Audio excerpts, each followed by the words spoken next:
سورہ لیل۔ سورہ لیل کا تعارف۔ مقام نزول۔ سورہ لیل مکہ مکرمہ میں نازل ہوئی ہے۔ آیات، کلمات اور حروف کی تعداد: اس صورت میں 1 رکوع، 21 آیتیں، 71 کلمے اور 310 حروف ہیں۔ لیل نام رکھنے کی وجہ: رات کو عربی میں لیل کہتے ہیں، اور اس سورت کی پہلی آیت میں اللہ تعالیٰ نے رات کی قسم ارشاد فرمائی ہے۔ اس مناسبت سے اسے سورہ لیل کہتے ہیں۔ سورہ لیل سے متعلق حدیث: حضرت جابر بن سمورہ رضی اللہ تعالیٰ عنہ فرماتے ہیں، سرکار دو عالم صلی اللہ تعالیٰ علیہ وآلہ وسلم ظہر کی نماز میں واللیل اذا یغشا پڑھا کرتے تھے۔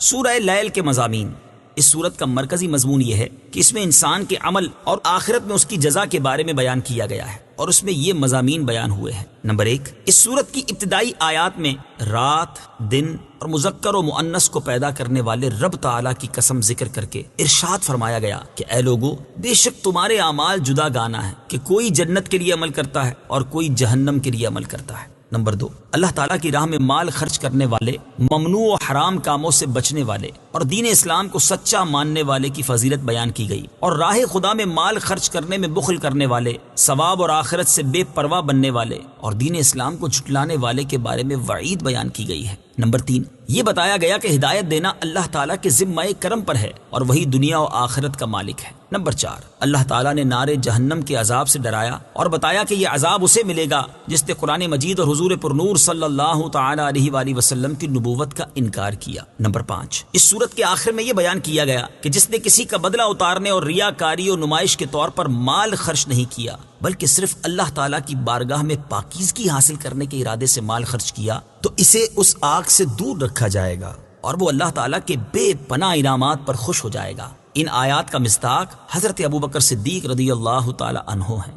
سورہ شمس کے ساتھ مناسبت: سورہ لیل کی اپنے سے ماقبل سورت شمس کے ساتھ مناسبت یہ ہے کہ سورہ شمس میں بتایا گیا کہ جس نے اپنے نفس کو پاک کر لیا وہ کامیاب ہو گیا، اور جس نے اپنے نفس کو گناہوں میں چھپا دیا وہ ناکام ہو گیا۔ اور اس سورت میں وہ اوصاف بیان کیے گئے ہیں جن کی وجہ سے انسان کو کامیابی حاصل ہوتی ہے اور جن کی وجہ سے وہ ناکامی کا سامنا کرتا ہے۔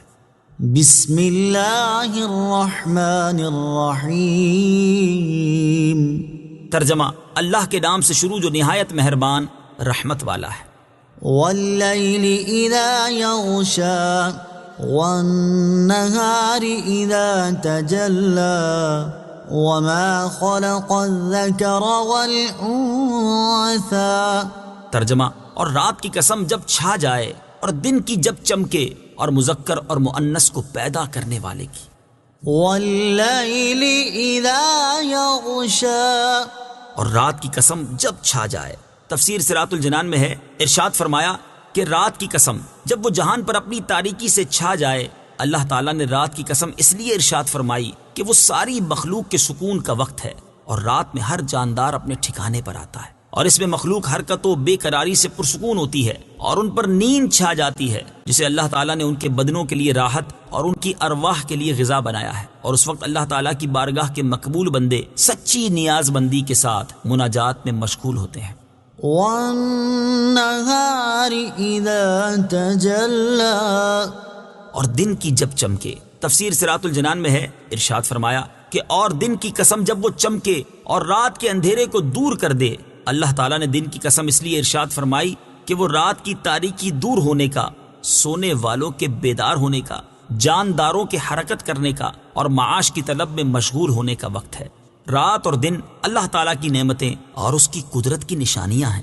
یاد رہے کہ رات اور دن اللہ تعالیٰ کی بہت بڑی نعمتیں اور اس کی قدرت کی عظیم نشانیاں ہیں۔ چنانچہ ایک مقام پر اللہ تعالیٰ ارشاد فرماتا ہے، هو الذي جعل لكم الليل لتسكنوا فيه والنهار مبصرا إن في ذلك لآيات لقوم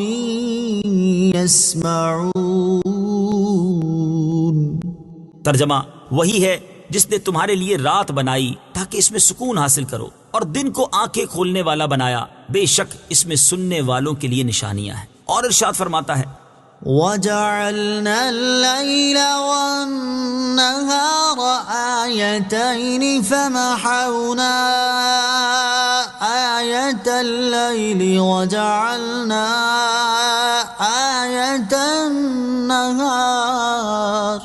وجعلنا آية النهار مبصرة لتبتغوا فضلا من ربكم وَلِتَعْلَمُوا عَدَدَ السِّنِينَ وَالْحِسَابَ وَكُلَّ شَيْءٍ فَصَّلْنَاهُ تَفْصِيلًا۔ ترجمہ: اور ہم نے رات اور دن کو دو نشانیاں بنایا، پھر ہم نے رات کی نشانی کو مٹا ہوا کیا اور دن کی نشانی کو دیکھنے والی بنایا، تاکہ تم اپنے رب کا فضل تلاش کرو اور تاکہ تم سالوں کی گنتی اور حساب جان لو، اور ہم نے ہر چیز کو خوب جدا جدا تفصیل سے بیان کر دیا۔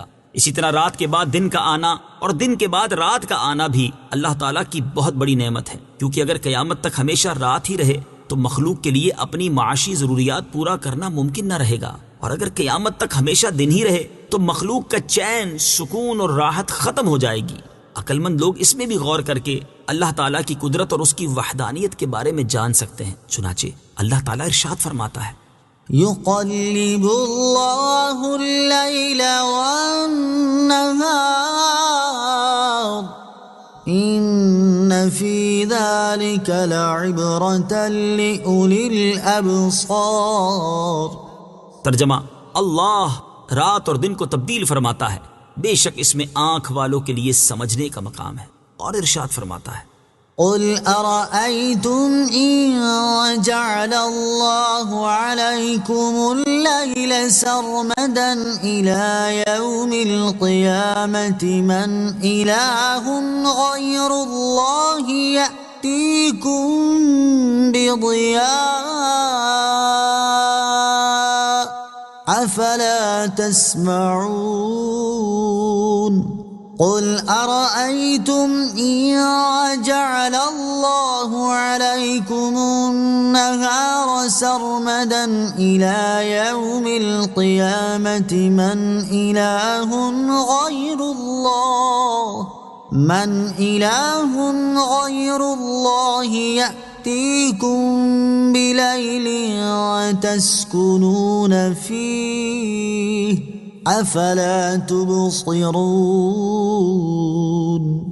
ترجمہ: تم فرماؤ بھلا دیکھو کہ اگر اللہ تم پر قیامت تک ہمیشہ رات ہی بنا دے تو اللہ کے سوا کون دوسرا معبود ہے جو تمہارے پاس روشنی لائے گا؟ تو کیا تم سنتے نہیں؟ تم فرماؤ بھلا دیکھو کہ اگر اللہ قیامت تک ہمیشہ دن ہی بنا دے تو اللہ کے سوا اور کون معبود ہے جو تمہارے پاس رات لے آئے جس میں تم آرام کرو؟ تو کیا تم دیکھتے نہیں؟ وما خلق الذکر والانثى، اور مذکر اور مؤنث کو پیدا کرنے والے کی تفسیر صراط الجنان میں ہے، یعنی اس عظیم قدرت والے قادر کی قسم جو ایک ہی پانی سے مذکر اور مؤنث پیدا کرنے پر قادر ہے۔ ان سعیکم لشتى فاما من اعطى واتقى وصدق بالحسنى فسنيسره لليسرى وأما من بخل واستغنى وكذب بالحسنى فسنيسره للعسرى۔ ترجمہ: بے شک تمہاری کوشش مختلف قسم کی ہے، تو وہ جس نے دیا اور پرہیزگار بنا اور سب سے اچھی راہ کو سچا مانا تو بہت جلد ہم اسے آسانی مہیا کر دیں گے، اور وہ جس نے بخل کیا اور بے پرواہ بنا اور سب سے اچھی راہ کو جھٹلایا تو بہت جلد ہم اسے دشواری مہیا کر دیں گے۔ ان سعیکم لشتى، بے شک تمہاری کوشش مختلف قسم کی ہے۔ تفسیر صراط الجنان میں ہے۔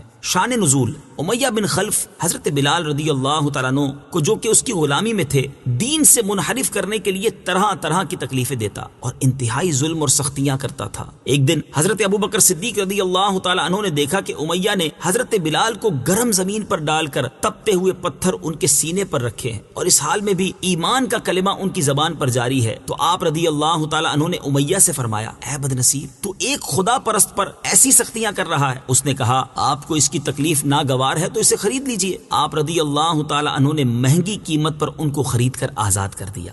اس پر یہ صورت نازل ہوئی اور اللہ تعالیٰ نے رات دن اور اپنی ذات کی قسم ذکر فرما کر ارشاد فرمایا کہ تمہاری کوششیں مختلف ہیں، یعنی حضرت ابوبکر صدیق رضی اللہ تعالیٰ عنہ کی کوشش اور امیہ کی کوشش مختلف ہے، اور حضرت ابوبکر صدیق رضی اللہ تعالیٰ عنہ اللہ تعالیٰ کی رضا کے طالب ہیں اور امیہ حق کی دشمنی میں اندھا ہے۔ امام فخر الدین رازی رحمت اللہ تعالی علیہ لکھتے ہیں، امام کفال رحمت اللہ تعالی علیہ فرماتے ہیں کہ یہ صورت اگرچہ حضرت ابوبکر صدیق رضی اللہ تعالیٰ عنہ کے مسلمانوں پر اپنا مال خرچ کرنے اور امیہ بن خلف کے بخل اور اللہ تعالیٰ کے ساتھ کفر کرنے کے بارے میں نازل ہوئی ہے، البتہ اس کے معانی تمام لوگوں کو عام ہیں۔ چنانچہ اس آیت اور اس کے بعد والی 6 آیات کا خلاصہ یہ ہے کہ بے شک تمہارے اعمال جدا گانا ہیں، کہ کوئی اطاعت کر کے جنت کے لیے عمل کرتا ہے اور کوئی نافرمانی کر کے جہنم کے لیے عمل کرتا ہے، تو وہ شخص جس نے اپنا مال راہ خدا میں دیا اور اللہ تعالیٰ کے حق کو ادا کیا اور ممنوع و حرام چیزوں سے بچ کر پرہیزگار بنا اور سب سے اچھی اسلام کی راہ کو سچا مانا، تو بہت جلد ہم اسے جنت کے لیے آسانی مہیا کر دیں گے اور اسے ایسی خصلت کی توفیق دیں گے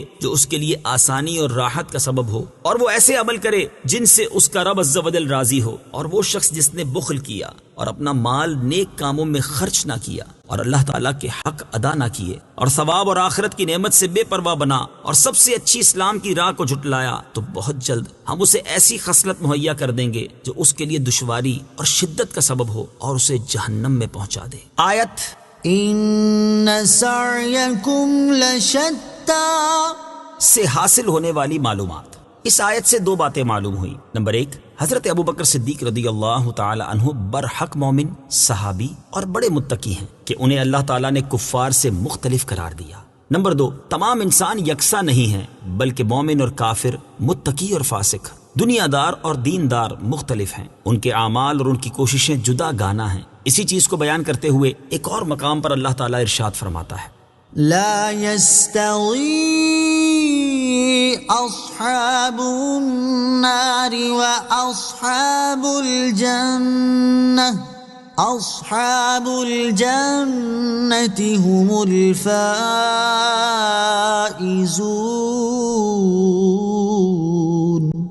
ترجمہ، دوزخ والے اور جنت والے برابر نہیں، جنت والے ہی کامیاب ہیں۔ اور ارشاد فرماتا ہے، أفمن كان مؤمنا كمن كان فاسقا لا يستوون أما الذين آمنوا وعملوا الصالحات فلهم جنات المأوى نزلا بما كانوا يعملون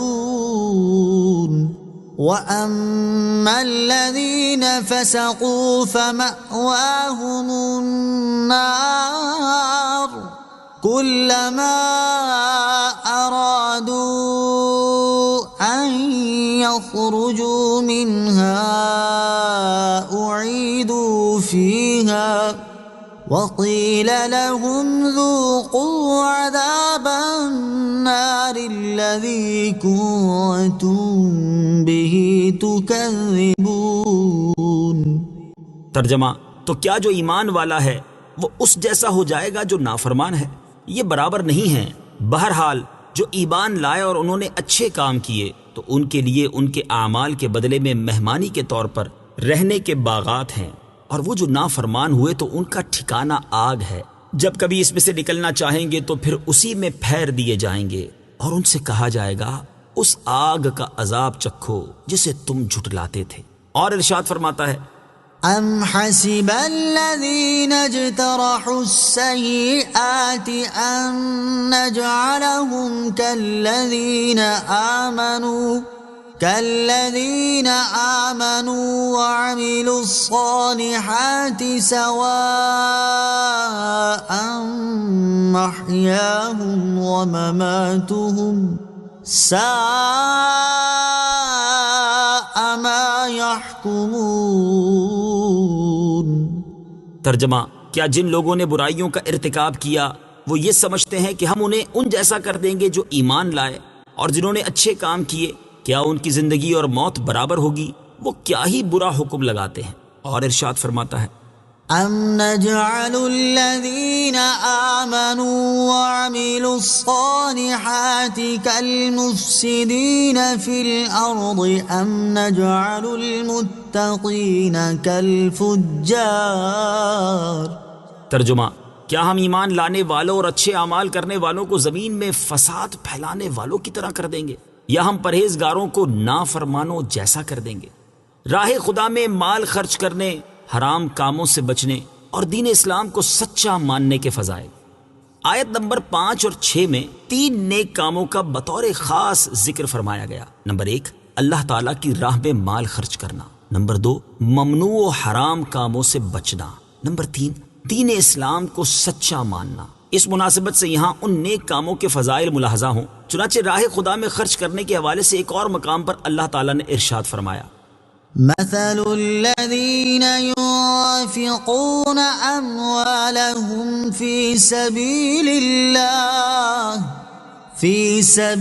الله كمثل حبة أنبتت 7 سنابل في كل سنبلة 100 حبة والله يضاعف لمن يشاء واللہ واسع علیم۔ ترجمہ: ان لوگوں کی مثال جو اپنے مال اللہ کی راہ میں خرچ کرتے ہیں اس دانے کی طرح ہے جس نے 7 بالیاں اگائیں، ہر بالی میں 100 دانے ہیں، اور اللہ اس سے بھی زیادہ بڑھائے جس کے لیے چاہے، اور اللہ وسعت والا، علم والا ہے۔ اور ممنوع و حرام کاموں سے بچنے کے بارے میں ارشاد فرمایا: إِن تَجْتَنِبُوا كَبَائِرَ مَا تُنْهَوْنَ عَنْهُ نُكَفِّرْ عَنكُمْ سَيِّئَاتِكُمْ وَنُدْخِلْكُمْ مُدْخَلًا كَرِيمًا۔ ترجمہ: اگر کبیرہ گناہوں سے بچتے رہو جن سے تمہیں منع کیا جاتا ہے تو ہم تمہارے دوسرے گناہ بخش دیں گے اور تمہیں عزت کی جگہ داخل کریں گے۔ اور ارشاد فرمایا: وَلِلَّهِ مَا فِي السَّمَاوَاتِ وَمَا فِي الْأَرْضِ لِيَجْزِيَ الَّذِينَ أَسَاءُوا بِمَا عَمِلُوا وَيَجْزِيَ الَّذِينَ أَحْسَنُوا بِالْحُسْنَى الذين يجتنبون كبائر الإثم والفواحش إلا اللمم إن ربك واسع المغفرة هو أعلم بكم إذ أنشأكم من الأرض وإذ أنتم أجنة في بطون أمهاتكم فلا تزكوا أنفسكم هو أعلم بمن اتقى۔ ترجمہ: اور اللہ ہی کا ہے جو کچھ آسمانوں میں ہے اور جو کچھ زمین میں ہے، تاکہ برائی کرنے والوں کو ان کے اعمال کا بدلہ دے اور نیکی کرنے والوں کو نہایت اچھا صلہ عطا فرمائے۔ وہ جو بڑے گناہوں اور بے حیائیوں سے بچتے ہیں مگر اتنا کہ گناہ کے پاس گئے اور رک گئے، بے شک تمہارے رب کی مغفرت وسیع ہے، وہ تمہیں خوب جانتا ہے۔ جب اس نے تمہیں مٹی سے پیدا کیا اور جب تم اپنی ماؤں کے پیٹ میں حمل کی صورت میں تھے تو تم خود اپنی جانوں کی پاکیزگی بیان نہ کرو، وہ خوب جانتا ہے جو پرہیزگار ہیں۔ اور دین اسلام کے بارے میں ارشاد فرمایا: ان الدین عند اللہ الاسلام۔ ترجمہ: بے شک اللہ کے نزدیک دین صرف اسلام ہے۔ اور ارشاد فرمایا: ومن احسن دینا ممن اسلم وجهه للہ وهو محسن واتبع ملة ابراہیم حنیفا واتخذ اللہ ابراہیم خلیلا۔ ترجمہ: اور اس سے بہتر کس کا دین جس نے اپنا چہرہ اللہ کے لیے جھکا دیا اور وہ نیکی کرنے والا ہو اور وہ ابراہیم کے دین کا پیروکار ہو جو ہر باطل سے جدا تھے، اور اللہ نے ابراہیم کو اپنا گہرا دوست بنا لیا۔ اور ارشاد فرمایا: فالذين آمنوا به وعزروه ونصروه واتبعوا النور الذي أنزل معه أولئك هم المفلحون. ترجمہ: تو وہ لوگ جو اس نبی پر ایمان لائیں اور اس کی تعظیم کریں اور اس کی مدد کریں اور اس نور کی پیروی کریں جو اس کے ساتھ نازل کیا گیا، تو وہی لوگ فلاح پانے والے ہیں. اور ارشاد فرمایا: وَأَنِيبُوا إِلَىٰ رَبِّكُمْ وَأَسْلِمُوا لَهُ مِن قَبْلِ أَن يَأْتِيَكُمُ الْعَذَابُ ثُمَّ لَا تُنصَرُونَ. وَاتَّبِعُوا أَحْسَنَ مَا أُنزِلَ إِلَيْكُم مِّن رَّبِّكُم مِّن قَبْلِ أَن يَأْتِيَكُمُ الْعَذَابُ بَغْتَةً وَأَنتُمْ لَا تَشْعُرُونَ.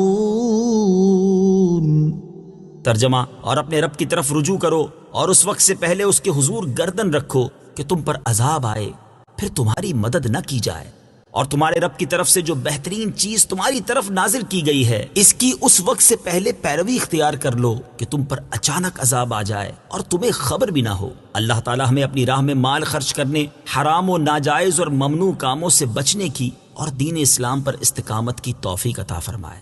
آمین. بخل کرنے، آخرت سے بے پرواہ بننے اور دین اسلام کو جھٹلانے کی وعیدیں. آیت نمبر 8 اور 9 میں اللہ تعالیٰ کی راہ میں مال خرچ کرنے میں بخل کرنے والے، ثواب اور آخرت سے بے پرواہ بننے والے اور دین اسلام کو جھٹلانے والے کے بارے میں وعید بیان کی گئی ہے. اس مناسبت سے یہاں ان برے کاموں سے متعلق چند وعیدیں ملاحظہ ہوں. چنانچہ اللہ تعالیٰ کی راہ میں مال خرچ کرنے سے بخل کرنے والوں کے بارے میں ایک اور مقام پر اللہ تعالیٰ نے ارشاد فرمایا: ہا انتم هؤلاء تدعون لتنفقوا في سبيل الله فمنكم من يبخل ومن يبخل فإنما يبخل عن نفسه واللہ الغنی وأنتم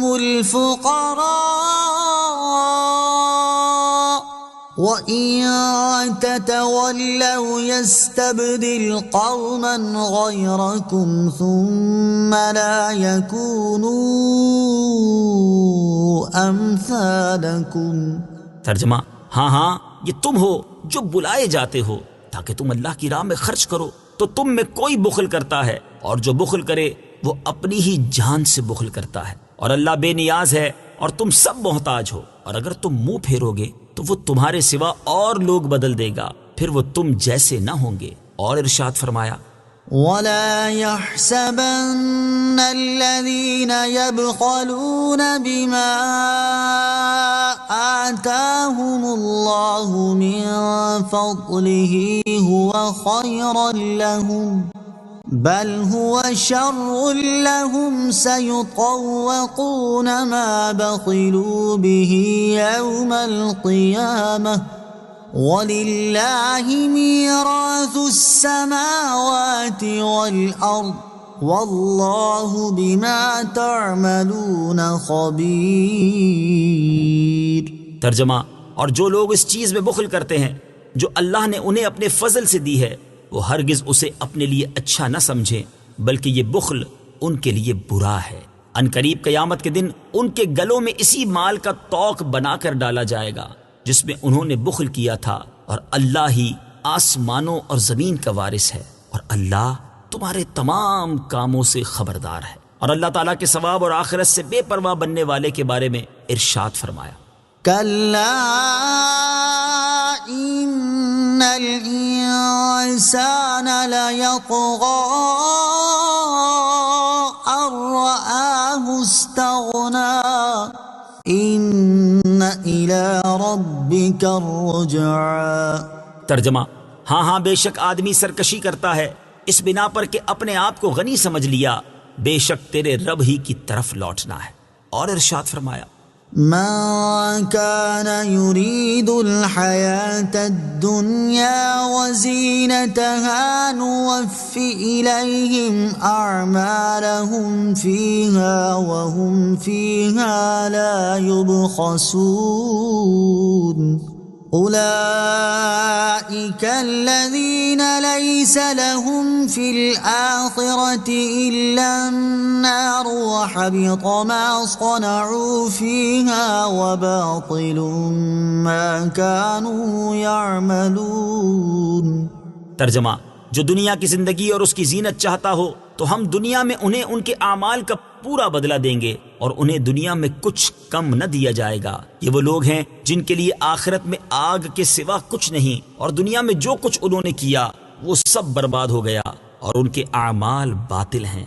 اور دین اسلام کے حوالے سے ارشاد فرمایا: ومن يبتغ غير الإسلام دينا فلن يقبل منه وهو في الآخرة من الخاسرين. ترجمہ: اور جو کوئی اسلام کے علاوہ کوئی اور دین چاہے گا تو وہ اس سے ہرگز قبول نہ کیا جائے گا اور وہ آخرت میں نقصان اٹھانے والوں میں سے ہوگا. اور ارشاد فرمایا: ومن أظلم ممن افترى على الله الكذب وهو يدعى إلى الإسلام والله لا يهدي القوم الظالمين. ترجمہ: اور اس سے بڑھ کر ظالم کون جو اللہ پر جھوٹ باندھے حالانکہ اسے اسلام کی طرف بلایا جاتا ہو، اور اللہ ظالم لوگوں کو ہدایت نہیں دیتا. اللہ تعالی ہمیں اپنی راہ میں مال خرچ کرنے میں بخل کرنے سے بچنے، اپنی آخرت کی پرواہ اور فکر کرنے اور دین اسلام کو مانتے رہنے کی توفیق عطا فرمائے. آمین. وما يغني عنه ماله إذا تردى إن علينا للهدى وَإِنَّ لَنَا لَلْآخِرَةَ وَالْأُولَى. ترجمہ: اور جب وہ ہلاکت میں پڑے گا تو اس کا مال اسے کام نہ آئے گا. بے شک ہدایت فرمانا ہمارے ذمے ہے، اور بے شک آخرت اور دنیا دونوں کے ہم ہی مالک ہیں. وَمَا يُغْنِي عَنْهُ مَالُهُ إِذَا تَرَدَّى. اور جب ہلاکت میں پڑے گا تو اس کا مال اسے کام نہ آئے گا. تفسیر صراط الجنان میں ہے، یعنی جو شخص اللہ کی راہ میں مال خرچ کرنے سے بخل کر رہا ہے، وہ جب مر کر قبر میں جائے گا یا جہنم کی گہرائی میں پہنچے گا تو اس کا مال اللہ تعالیٰ کے عذاب سے بچانے میں اسے کچھ کام نہ آئے گا. إِنَّ عَلَيْنَا لَلْهُدَى. بے شک ہدایت فرمانا ہمارے ذمے ہے. تفسیر صراط الجنان میں ہے، اس آیت کا ایک معنی یہ ہے کہ حق اور باطل کی راہوں کو واضح کر دینا، حق پر دلائل قائم کرنا اور احکام بیان فرمانا ہمارے ذمہ کرم پر ہے. دوسرا معنی یہ ہے کہ جو ہم سے ہدایت طلب کرے اور ہدایت طلب کرنے میں کوشش کرے تو اسے ہدایت دینا ہمارے ذمہ کرم پر ہے، جیسا کہ ایک اور مقام پر اللہ تعالیٰ نے ارشاد فرمایا: وَالَّذِينَ جَاهَدُوا فِينَا لَنَهْدِيَنَّهُمْ سُبُلَنَا. ترجمہ: اور جنہوں نے ہماری راہ میں کوشش کی ضرور ہم انہیں اپنے راستے دکھا دیں گے. وَإِنَّ لَنَا لَلْآخِرَةَ وَالْأُولَى. اور بے شک آخرت اور دنیا دونوں کے ہم ہی مالک ہیں. تفسیر صراط الجنان میں ہے، اس آیت کی ایک تفسیر یہ ہے کہ بے شک تم یہ بات جانتے ہو کہ آخرت اور دنیا دونوں کے ہم ہی مالک ہیں، اور پتھروں اور دیگر چیزوں سے بنے ہوئے جن بتوں کی تم پوجا کرتے ہو وہ نہ آخرت کے مالک ہیں نہ دنیا کے مالک ہیں. تو تم آخرت اور دنیا کے مالک کی عبادت چھوڑ کر ان بتوں کی عبادت کیسے کرنے لگ گئے جو آخرت اور دنیا میں سے کسی چیز کے مالک نہیں، حالانکہ تمہیں یہ بات معلوم بھی ہے. دوسری تفسیر یہ ہے کہ بے شک آخرت اور دنیا دونوں کے ہم ہی مالک ہیں، اور ہم ان میں سے جو چیز جسے چاہیں عطا کریں، لہٰذا دنیا اور آخرت کی سعادتیں ہم سے ہی طلب کی جائیں. دنیا اور آخرت دونوں کی بہتری کے لیے دعا مانگنی چاہیے. یاد رہے کہ اللہ تعالیٰ سے صرف دنیا کی بہتری کے لیے یا صرف آخرت کی بہتری کے لیے دعا نہیں مانگنی چاہیے، بلکہ دنیا اور آخرت دونوں کی بہتری کے لیے دعا مانگنی چاہیے، جیسا کہ ایک مقام پر اللہ تعالیٰ ارشاد فرماتا ہے فَمِنَ النَّاسِ مَن يَقُولُ رَبَّنَا آتِنَا فِي الدُّنْيَا وَمَا لَهُ فِي الْآخِرَةِ مِنْ خَلَاقٍ وَمِنْهُمْ مَن يَقُولُ رَبَّنَا آتِنَا فِي الدُّنْيَا حَسَنَةً وَفِي الْآخِرَةِ حَسَنَةً وَقِنَا عَذَابَ النَّارِ أُولَئِكَ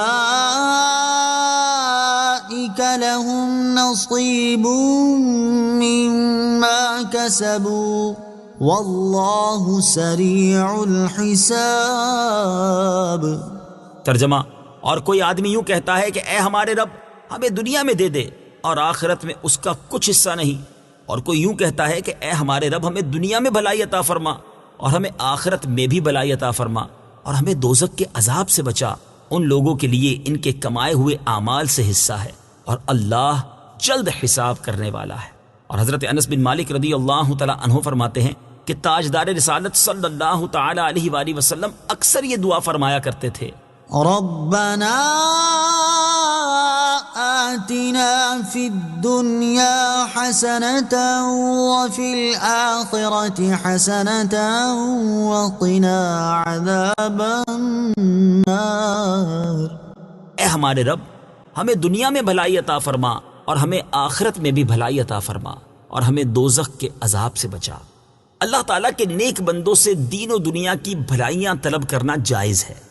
نیز یہ بھی یاد رہے کہ اللہ تعالیٰ کے انبیاء علیہ الصلوۃ والسلام اور اولیاء رحمت اللہ تعالیٰ علیہم سے دین اور دنیا کی بھلائیاں طلب کرنا بھی جائز ہے، کیونکہ اللہ تعالیٰ کے یہ نیک بندے اللہ تعالیٰ کی عطا سے دین اور دنیا کی بھلائیاں دے سکتے ہیں۔ اور یہاں ہم صرف صحابہ کرام علیہم رضوان کی سیرت میں موجود اس کی بے شمار مثالوں میں سے چند مثالیں اختصار کے ساتھ ذکر کرتے ہیں، تاکہ یہ بات واضح ہو جائے کہ اللہ تعالیٰ کے علاوہ کسی اور سے دین یا دنیا کی بھلائیاں طلب کرنا شرک ہرگز نہیں، بلکہ یہ صحابہ کرام رضی اللہ تعالی عنہم کا طریقہ رہا ہے۔ چنانچہ مسلم شریف کی حدیث ہے، جب حضرت ربیعہ رضی اللہ تعالی عنہ نے نبی کریم صلی اللہ تعالی علیہ وآلہ وسلم سے جنت میں ان کی رفاقت مانگی تو رسول اللہ صلی اللہ تعالی علیہ وآلہ وسلم نے انہیں جنت میں اپنی رفاقت عطا کر دی۔ مسلم شریف کی حدیث ہے، حضرت عکاشہ رضی اللہ تعالی عنہ نے بارگاہ رسالت میں عرض کی، یا رسول اللہ آپ دعا فرما دیں کہ اللہ تعالیٰ مجھے بے حساب جنت میں جانے والوں میں شامل کر دے۔ تاجدار رسالت صلی اللہ تعالی علیہ وآلہ وسلم نے ارشاد فرما دیا کہ اے عکاشہ تو انہی میں سے ہے۔ اور صحابہ کرام رضی اللہ تعالی عنہم کا آخرت کی بھلائی طلب کرنا تو اپنی جگہ۔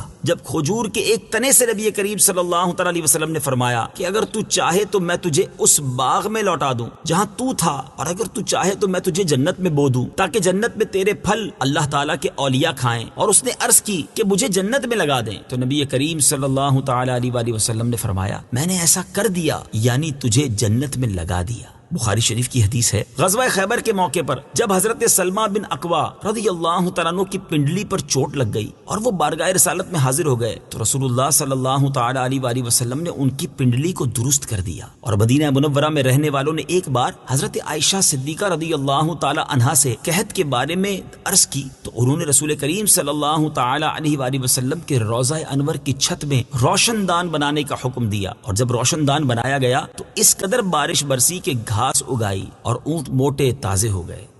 فَأَنذَرْتُكُمْ نَارًا تَلَظَّى لَا يَصْلَاهَا إِلَّا الْأَشْقَى الَّذِي كَذَّبَ وَتَوَلَّى۔